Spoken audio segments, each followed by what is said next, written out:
Bismillahirrahmanirrahim. The lecture today we are going to discuss is point mutation. What are the different types of point mutation and also the causes of the point mutation. First of all, you should know what is mutation. Mutations are changes in the structure of genes and chromosomes. Means mutation में क्या होता है कि cell के अंदर जो genes क्या हैं, they are the units present on chromosomes. Chromosome पे यूनिट्स मौजूद हैं. इन यूनिट्स मीन्स जीन के पास सेट ऑफ इंस्ट्रक्शंस होती हैं. उन इंस्ट्रक्शंस के मुताबिक ये डिफरेंट कैरेक्टर्स को क्या करते हैं, डिटरमिन करते हैं. तो जीन्स हैं क्या, these are made of DNA, segments of DNA है. मीन्स जीन के स्ट्रक्चर में चेंज है, डेट मीन्स डीएनए के जो न्यूक्लियोटाइड्स हैं उनमें चेंज है. या क्रोमोसोम में चेंज, नॉर्मल क्रोमोसोम्स 46 क्रोमोसोम्स हैं. If there is increase in the chromosome number 47 हो जाते हैं. लाइक इन क्लेफेंटर सिंड्रोम है, तब भी म्यूटेशन होगी. If chromosome number are decrease like in Turner syndrome, number of chromosome कितने होते हैं, 45. डेट आल्सो मीन उस सेल में क्या हो गई है, म्यूटेशन हो गई है. या स्ट्रक्चर ऑफ जीन में चेंज आना, नॉर्मल के बजाय, या क्रोमोसोम नंबर जो नॉर्मल होते हैं उसके बजाय क्रोमोसोम नंबर इंक्रीज या डिक्रीज करना. Next, what is point mutation? Point mutations are changes in the nucleotide sequence and may result from the replacement, addition or deletion of nucleotides. Main changes हैं जो DNA के nucleotides हैं उनमें change आना. DNA के nucleotide का एक specific sequence होता है, उन सीक्वेंस में चेंज आ जाना. किस वजह से? रिप्लेसमेंट की वजह से. एक न्यूक्लियोटाइड को दूसरे न्यूक्लियोटाइड रिप्लेस कर लेता है. एडिशन, या उस सीक्वेंस में एक न्यूक्लियोटाइड ऐड हो जाता है. या डिलीशन, या उस सीक्वेंस में एक न्यूक्लियोटाइड क्या हो जाता है, डिलीट हो जाता है. किसी एक मखसूस पॉइंट पे कुछ चेंज आना, तो उस तरह की चेंजेस को क्या कहते हैं, पॉइंट म्यूटेशन कहते हैं. There are different types of point mutation, but we are going to discuss today is silent mutations, missense mutations, nonsense mutations and frame shift mutations. One by one हम इन्हें discuss करेंगे further. First जो mutation है उसे silent mutation कहते हैं. A silent mutation is a type of point mutation where one base is changed but the codon still corresponds to the same amino acid. अब जो जेनेटिक कोड है, आपको पता है जेनेटिक कोड क्या है, is a combination of 3 nucleotides which specify a particular amino acid. अब जो कॉम्बिनेशन ऑफ 3 न्यूक्लियोटाइड्स हैं उनमें से एक न्यूक्लियोटाइड का जो सीक्वेंस है वो चेंज हो जाना, एक बेस का चेंज हो जाना. लेकिन चेंज के बाद जो नया अमाइनो एसिड की फॉर्मेशन कर रहा है वो भी उसी अमाइनो एसिड को फॉर्म कर रहा है जो पहले अमाइनो एसिड था. Because there is a degeneracy of the genetic code. Means एक अमाइनो एसिड को एक से ज़्यादा जो कोडोन्स हैं वो रिप्रेजेंट करते हैं, एक से ज़्यादा जेनेटिक कोड भी रिप्रेजेंट करते हैं. और चेंज साइलेंट म्यूटेशंस में किस पोजीशन पे आती है, third position of the codon. जो डीएनए ट्रिपलेट है, कोडोन होता है, उसकी थर्ड पोजीशन पे चेंज आती है. लाइक हम इस एग्जांपल देखते हैं. For example this is a silent mutation की एग्जांपल है. डीएनए है, सेंट्रल डॉगमा थ्योरी आपको पता है. डीएनए से मैसेंजर आरएनए का फॉर्म होना और मैसेंजर आरएनए से प्रोटीन्स का फॉर्म होना. अब डीएनए में चेंज आई है. अब चेंज किस जगह पे? फॉर एग्जांपल एक स्पेसिफिक सीक्वेंस है, ये कोड कर रहा है लाइसिन को, फिर टायरोसिन है, आर्जिनिन है और थ्योनिन है. अब क्या हुआ, म्यूटेशन कहाँ आ गई, इस जगह पे आ गई, एटीजी. अब इस म्यूटेशन की वजह से जो बेस हैं वो चेंज हो गए, सिंगल बेस में चेंज आई है. अब क्या, कैसे चेंज आई है? यहाँ सीक्वेंस क्या था, एटीजी, लेकिन म्यूटेशन की वजह से ये सीक्वेंस क्या बन गया, एटीए. ये कोड किसे कर रहा था, टायरोसिन को, लेकिन म्यूटेशन होगी, बेस सीक्वेंस चेंज हो गया, जो नया कोड बना है वो भी स्टिल किसे कोड कर रहा है, टायरोसिन को ही कोड कर रहा है. तो नेक्स्ट जो प्रोटीन बनेगी उसके जो स्ट्रक्चर और फंक्शन पर कोई इफेक्ट नहीं होगा, क्योंकि अमाइनो एसिड का सीक्वेंस चेंज हुआ है, लेकिन जो सीक्वेंस है वो स्टिल उसी अमाइनो एसिड को क्या कर रहा है, कोड कर रहा है। तो ऐसी म्यूटेशंस क्या होती हैं, साइलेंट म्यूटेशंस होती हैं। Next mutation is missense mutation. A missense mutation is a point mutation in which a single nucleotide change results in a codon that codes for a different amino acid. Opposite to silent mutation, उसमें एक base में change था लेकिन same amino acid को code कर रहे थे। इसमें एक अमाइनो एसिड में चेंज आ रहा है, सॉरी कोड जो बेस पेयर में चेंज आ रहा है, लेकिन उस चेंज की वजह से जो अमाइनो एसिड है वो भी क्या हो रहा है, चेंज हो रहा है। मिससेंस, उसकी सेंस नहीं बढ़ रही, मीन्स सेंस पहले जो सेंस थी उस कोड की अमाइनो एसिड की कोई और थी, चेंज के बाद म्यूटेशन के बाद उसकी सेंस क्या होगी, चेंज होगी है। तो ऐसी म्यूटेशंस क्या होती हैं, मिससेंस म्यूटेशंस होती हैं। For example sickle cell anaemia में मिससेंस म्यूटेशन होती है, उसमें वीलाइन है, म्यूटेशन के बाद सब्सिट्यूट हो जाती है ग्लूटामिक एसिड के साथ, सिंगल बेस पेयर में क्या होती है, चेंज आती है।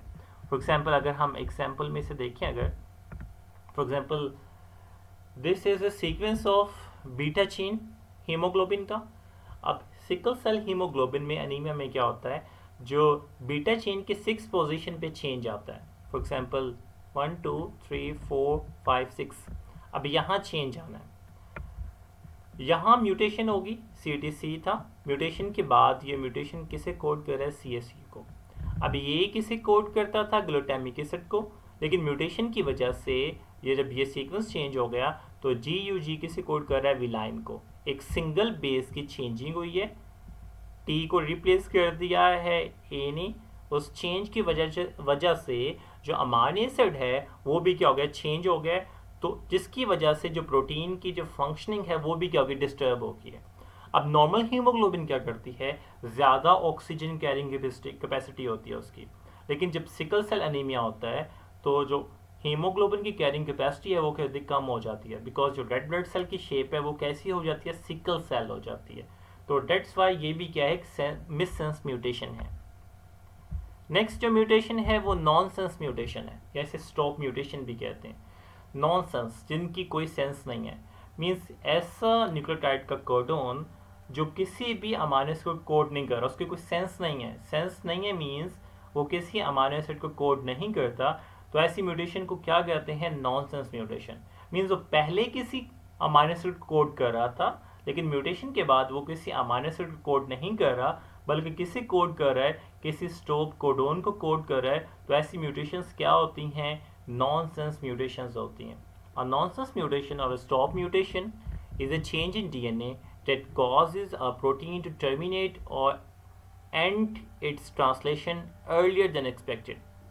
वहाँ वो स्टॉप कोडोन आया है जहाँ अभी अमाइनो एसिड की फॉर्मेशन होनी थी, वहाँ अमाइनो एसिड फॉर्म होना था, लेकिन उस अमाइनो एसिड में चेंज की वजह से कोडोन में वो किसे कोड कर रहा है, किसी स्टॉप कोडोन को कोड कर रहा है। फॉर एग्जांपल अगर एग्जांपल में देखें, यहाँ हम एक नॉर्मल सीक्वेंस है, अब एक प्रोटीन बननी है, उसमें पहला अमाइनो एसिड लाइसिन है, देन टायोसिन है, आर्जिनिन है और थ्योरीन है। इस म्यूटेशन आ गई, ATG को रिप्लेस कर लिया ATC ने, सिंगल बेस पेयर में चेंज आ गई। इस चेंज की वजह से जो कोड करेगा इस सीक्वेंस को वो क्या होगा, स्टॉप कोडोन होगा। पहले टायरोसिन कोड कर रहा था, प्रोटीन की फॉर्मेशन नॉर्मल हो रही थी, लाइसिन, टायरोसिन, आर्जिनिन एंड थ्योरीन। जब म्यूटेशन आ गई, अब यहाँ क्या किसकी फॉर्मेशन होनी चाहिए थी, किस अमाइनो एसिड की, टायरोसिन की, लेकिन म्यूटेशन की वजह से ये किसी कोड कर रहा है, एक स्टॉप कोडोन को कोड कर रहा है। तो ऐसी म्यूटेशंस क्या कहलाती हैं, नॉनसेंस म्यूटेशंस कहलाती हैं। And the last one is frame shift mutations, an insertion or deletion involving a number of base pairs that is not a multiple of 3। Genetic code क्या है, कॉम्बिनेशन ऑफ 3 न्यूक्लियोटाइड्स का, मतलब 3 nucleotide का sequence है जो particular amino acid को क्या करता है, स्पेसिफाई करता है।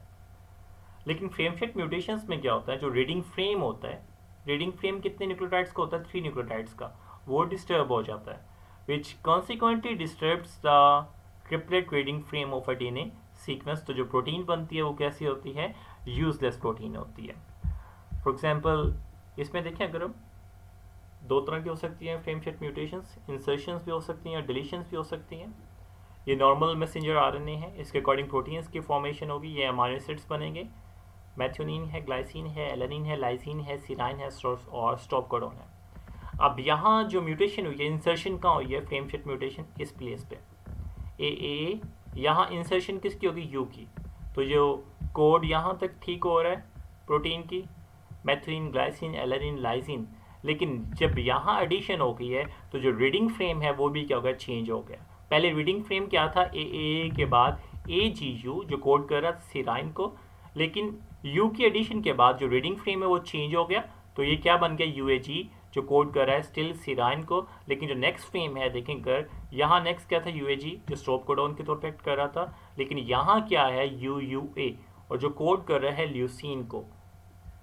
अगर डिलीशन देखें, फ्रेम शिफ्ट डिलीशन में कोई डिलीट हो रहा है nucleotide, for example messenger RNA chain है, सेम यही चेन लेते हैं, यहाँ डिलीशन इस प्लेस पे हो रही है।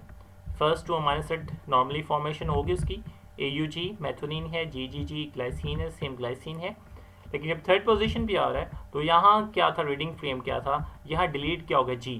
पहले क्या था, GCC कोड कर रहा था एलानिन को, लेकिन जब G डिलीट हो जाएगा देन क्या होगा, CCA, और CCA किसे कोड कर रहा है, प्रोलाइन को। नेक्स्ट क्या था, लाइसिन की फॉर्मेशन होती है सिराइन की, ल्यूसीन की, लेकिन जस्ट एक न्यूक्लियोटाइड की डिलीशन की वजह से तो तमाम रीडिंग फ्रेम है वो क्या हो गया, डिस्टर्ब हो गया। जो अमीनो एसिड्स हैं उनकी फॉर्मेशन होगी क्या होगी, डिस्टर्ब होगी, चेंज हो गई है। यहाँ एलानिन था, एलानिन के बाद लाइसिन है, सिराइन है, ल्यूसीन है, लेकिन यहाँ क्या है, प्रोलीन है, एस्पेरागिन है, सिराइन है और टायरोसिन है। इसके बाद different causes of point mutation. What are the different causes of point mutation? The causes are spontaneous mutations, chemical mutagens, electromagnetic and nuclear radiations. One by one हम इन्हें भी डिस्कस करते हैं। First one is spontaneous mutations। अब spontaneous mutations क्यों होती हैं? Base pairing errors की वजह से रेप्लिकेशन में। रेप्लिकेशन का एक प्रोसेस है, एक जो बहुत रेयर चांसेस होते हैं कि कोई मिस्टेक हो रेप्लिकेशन के प्रोसेस में, लेकिन अगर फिर भी पेयरिंग रॉन्ग हो जाए तो वो कैसे हो, वो भी किसका बायस बनती है, म्यूटेशन का बायस बनती है, क्योंकि इसमें सब्स्टिट्यूशन हो जाती है एक बेस की दूसरे बेस के साथ। एडेनिन थाइमिन के साथ पेयर करता है, लेकिन एडेनिन अगर गवानिन के साथ पेयर कर ले तो डेट्स वाई वो क्या हो जाएगी, म्यूटेशन हो जाएगी। नेक्स्ट जो म्यूटेशन है वो है केमिकल म्यूटेजेंस। म्यूटेजेंस क्या होते हैं, ऐसे केमिकल्स जो म्यूटेशन कॉज करते हैं उन्हें म्यूटेजेंस कहते हैं। फॉर एग्जाम्पल ये डिफरेंट केमिकल्स और इनका इफेक्ट दिखाया गया। फर्स्ट केमिकल है 5-ब्रोमो-डिऑक्सीयूरिडीन है। ये क्या करता है, structure similar to DNA bases but pair differently during replication. इसका स्ट्रक्चर है डीएनए बेसिस के रेप्लिकेट उस जैसा होता है, एनालॉग होता है, लेकिन ये क्या करता है, मिस पेयरिंग कर देता है। अब मिस पेयरिंग कैसे करता है, as we know all that adenine always pair with thymine and guanine always pair with cytosine. ये क्या कर देगा, एडेनिन की पेयरिंग कर देगा गवानिन के साथ, और जो साइटोसिन की पेयरिंग कर देगा थाइमिन के साथ, तो ये भी क्या करता है, म्यूटेशन का बायस बनता है। सिमिलरली नाइट्रस एसिड ये भी क्या करता है, ऐसे म्यूटेशन के तौर पे काम करता है, केमिकल म्यूटेशन है, ये भी बेस सब्स्टिट्यूशन कर देगा। AT की बेस पेयरिंग होती है और GC की होती है, लेकिन चेंज कर देगा कैसे, A और T की पेयरिंग के बजाय A को G के साथ पेयर कर देगा और T को C के साथ पेयर कर देगा। तो जो पेयरिंग है उसे क्या करते हैं, चेंज कर देते हैं, बेस की सब्स्टिट्यूशंस कर देते हैं, केमिकल म्यूटेजेंस हैं। इसके बाद लास्ट पे है electromagnetic and nuclear radiations. Different electromagnetic radiations हैं, फॉर एग्जांपल अल्ट्रावायलेट लाइट है, एक्सरेज हैं, गामा रेज हैं, डिफरेंट किस्म के इलेक्ट्रोमैग्नेटिक रेडिएशंस हैं जिनकी वेवलेंथ विजिबल लाइट से कम होती है, डेट्स वाई में नज़र नहीं आती है। कुछ न्यूक्लियर रेडिएशंस हैं, फॉर एग्जांपल अल्फा हैं एंड बीटा पार्टिकल्स हैं, प्रोटॉन्स हैं, न्यूट्रॉन्स हैं। ये तमाम जो इलेक्ट्रोमैग्नेटिक और न्यूक्लियर रेडिएशंस हैं ये भी किसका कॉज है, cause of point mutation. For example UV light है, ये क्या करती है, अगर ज़्यादा देर यूवी लाइट बॉडी पे पड़े, जो आउटर लेयर ऑफ स्किन होती है, आउटर लेयर है स्किन सेल्स की, जो एपिडर्मल सेल होते हैं, वो क्या करना शुरू कर देगा, उसकी वजह से बेस की सब्स्टिट्यूशन हो जाएगी, मतलब मिस मैचिंग हो जाएगी बेसिस की। एडेनिन थाइमिन होती है और गवानिन साइटोसिन होती है, तो ये बेस को सब्स्टिट्यूट कर देगा किसी दूसरी बेस के साथ। अगर दोनों बेसिस आपस में पेयरिंग कर रहे हैं, उनकी आपस में क्या कर देगा, सब्स्टिट्यूशन कर देगा, उनको चेंज कर देगा। और जिसकी वजह से स्किन कैंसर भी होता है, क्योंकि अगर डीएनए रिपेयर नहीं होगा तो जो सेल्स हैं वो क्या करना शुरू कर देंगे, विदाउट चेक पॉइंट्स ग्रो करना शुरू कर देंगे। और जब मास ऑफ सेल्स बन जाएगा तो सेल्स कैसे सेल्स होते हैं, कैंसर सेल्स होते हैं। तो ये डिफरेंट कॉजेज़ थी पॉइंट म्यूटेशन की। अगर अभी तक आपने इस चैनल को सब्सक्राइब नहीं किया तो ऑब्वियसली अभी इस चैनल को सब्सक्राइब करें और मज़ीद इस तरह की वीडियोज़ के लिए बेल आइकन का बटन दबाएं।